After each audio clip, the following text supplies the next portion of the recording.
Hey there, beautiful people. Jacob Moore here, and today is Rant Day. That's right, I have a bone to pick with someone. Watch out. All right. So today was my annual exam, my physical with my primary care physician. This is the one time per year that I really like to just get down into it, right? I review my last year, I do some research, I write things down, I have a list of things that I want to talk about with my doctor. I even go as far as asking the nurse when I'm scheduling the appointment to give me some extra time to really make sure that we can get into things. So I show up, I'm in the waiting room, and the nurse gives me a clipboard with some papers on it to fill out. Right there on the top is a depression screener. I'm like, whoa, this is awesome. They didn't have it last year, and so it's right there, first thing to fill out.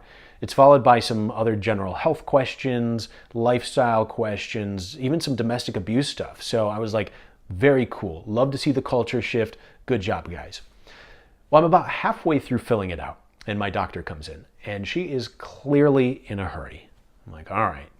So we start getting into the exam, ears, nose, throat, feel the lymph nodes, turn your head and cough, all that fun stuff. And then we start talking about, what are my health concerns? So I go through and I'm like, well, this, and this are things that I want to address.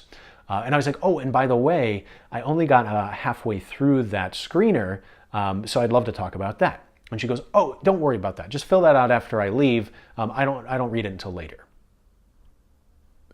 What? I'm sorry, you don't read that until after I leave? But this is a depression screener, right?